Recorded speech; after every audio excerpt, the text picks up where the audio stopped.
Okay, well, it's the second installment on the old 3500HD build, but we still aren't building anything. Well, we kind of are.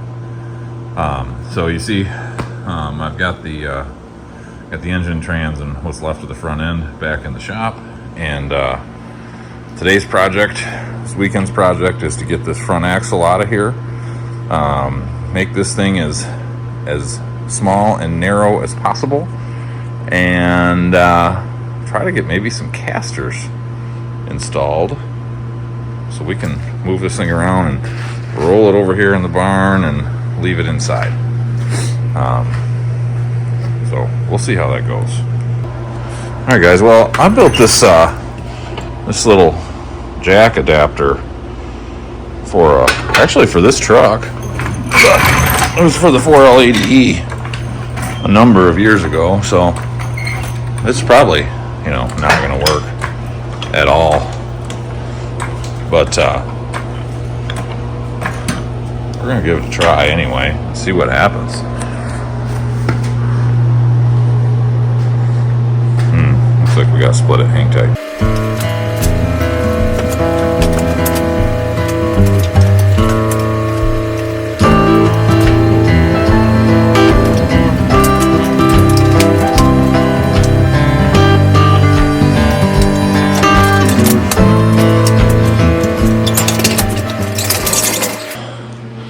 Well, we had a little accident. It wasn't really an accident. I should have just not been retarded. Remember that time we got kicked out of biology for playing with Matchbox cars?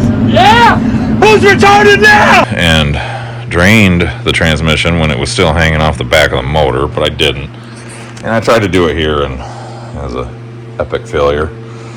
Trying to use a funnel to guide it into a drain pan, and the funnel was way too small compared to the orifice that the oil was coming out. I'm new! I don't know what to do! So, anyway. Oil dries cheap, I guess, huh? So, I decided to crack it open, went down a rabbit hole here, cracked the transmission open, and, you know, I mean, the teeth everything looks good. Just minimal play on the input shaft. Well, you can see that. I mean, it's really like none. She's a little colored now because I've put poured solvent through this. You know, but this is what was on the, and I've flushed it, but this is what was on the magnets. I mean, a little bit of material, but, you know, it's a transmission, so you expect some. So right now, you know, I've drained it, and the fluid was a little silvery, and it doesn't have very many miles on it. So I don't know, you know, if you guys know I don't even know what I'm looking at. You know, I'm assuming those are synchronizers there. I don't know if there's too much play, not enough play. I don't know. I do see I see a wear pattern there, some notches in those teeth. I don't know if those are supposed to be there or not. You know, I just don't have a clue what I'm looking at. So, so I might have to do a little research, and if you guys can help me, hey, drop it down in the comments. Tell me what the hell I'm looking at, what I should be checking for. You know, I expect to see some metal. I feel like maybe there was a hair more than I wanted, but you know, I don't know. So let me know what you think, what I should check for. And, but regardless, I've got it strapped down to a nice little rolly cart here so I can move it around. And, I'm going to just set that cover back on top for the time being. And, I'm going to just coat those gears in some light oil just so it's going to stay inside, but just in case. Yeah, now I'm going to go back to what I was doing, right? Got distracted. Okay, guys, well, it's the next day. As you can see, I've got the Exxon Valdez oil spill all dried up and cleaned up. And I've also, so the axle's out, dropped down completely. I'm just not going to slide it out by hand because there's no reason to do that when I have equipment.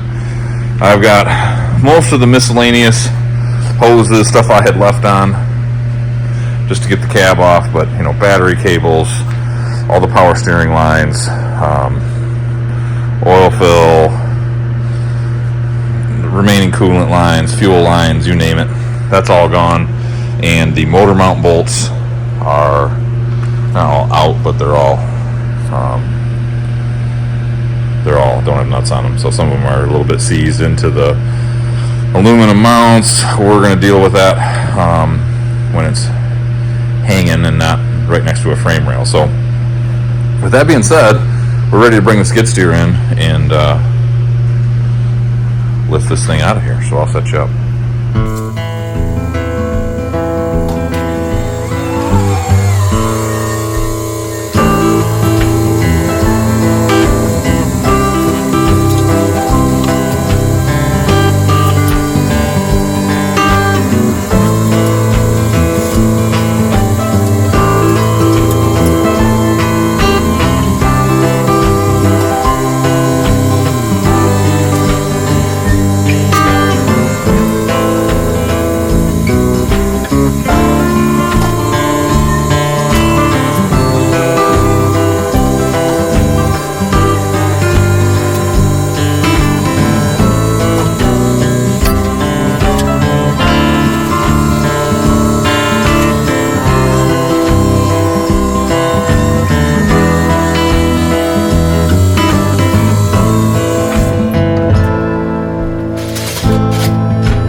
Okay, well, if you guys hadn't noticed, I'm a little bit of a neat freak, so when I'm in the middle of projects like that, it just drives me crazy how dirty it can get. But anyway, we're back in business. We got a clutch and a flywheel over there, and look at what we got here. So the cart is mostly done. I want to grab some 3/4 inch rebar. Will be, I think, the cheapest way to do it. Or whatever I might have laying around someplace. But I'm just going to do an X brace across the bottom. The only thing I regret is not putting locking casters on, because I'm using a piece of flat stock to keep it from rolling on my crooked garage floor. But anyway, the cart is pretty sturdy. Used up a whole bunch of tube steel I had laying around, but you know, it's all just scrap pieces, so that's why you keep it, right? And some of it was actually from that truck, so that piece of 4.5 inch tube. Anyway, she's on the stand. We're ready to get turbo and manifold and accessories, and then we gotta tab the injection pump and get that off, because I have to get that. It's not the tappet cover. I don't know what the heck, rocker cover, I guess. I don't know what you call it, but that seal's leaking.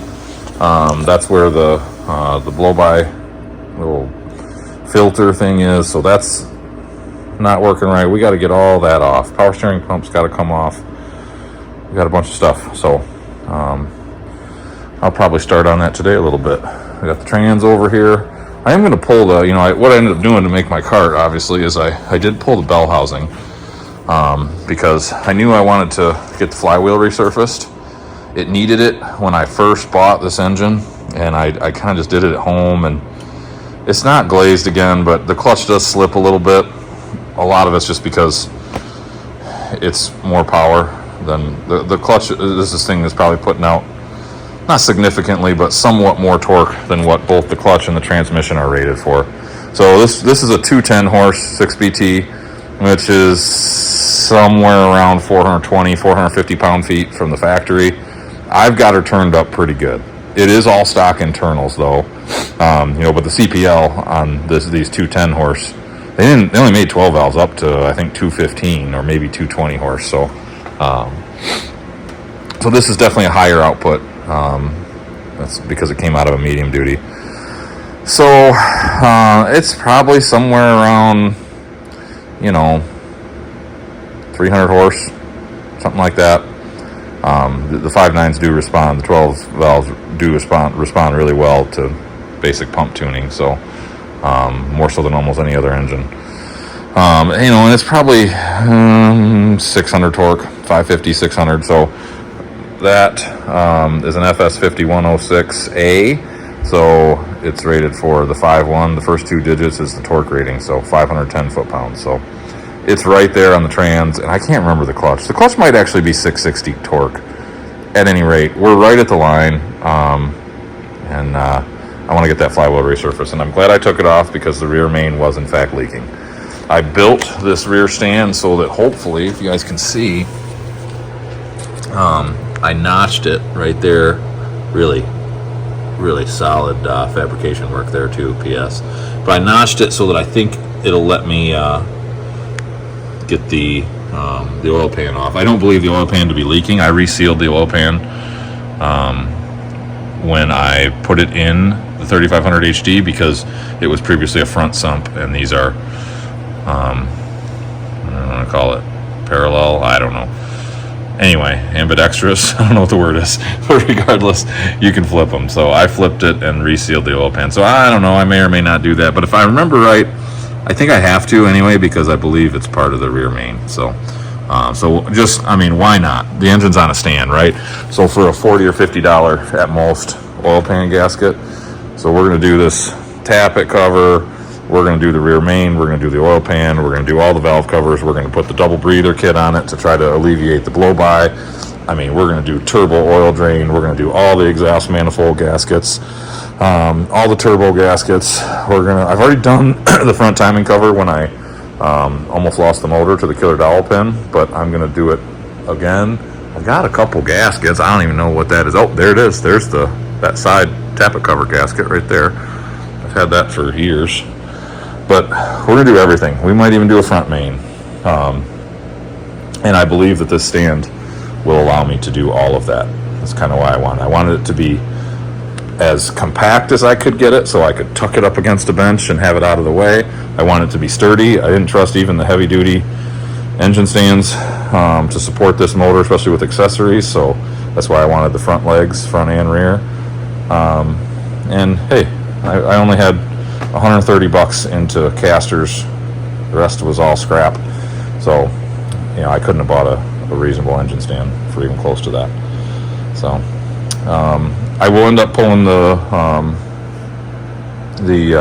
transmission bell housing off as well. That's been off before when I swapped the trans a couple few years ago. So I want to get that all cleaned up. I've got the actual engine bell housing is over in the old cab. So at some point we'll get those. I might try to acid wash those to get that aluminum cleaned up, and then we'll reseal trans. I don't think the rear pinion seal is leaking, but I think I'm going to put it in, and I might do a front bearing and a front pinions or a front input shaft seal. I didn't mean pinion, output shaft seal. Before you correct me, we'll do the big seal on top of the case, and then we'll do the shifter seal as well. So we're gonna reseal everything again. I don't want to take these out ever again. I want to build a truck as right as I can build it. I want to replace as much as possible that's hard to get to. So this thing will be getting new starter, probably a new power steering pump, new accessories, new filters, new anything that is hard to get to once it's in a truck, or anything that's going to be problematic after paint. So we're going to do this right. We're going to take our time. If this takes a year to build, that's the best case scenario. It might take 2 years. It might take 3 years. I'm not in a big rush. I tend to get in a rush, but I'm not I'm not pushing hard like I did on the L9000 on this one. I want to take my time. I want to do it right.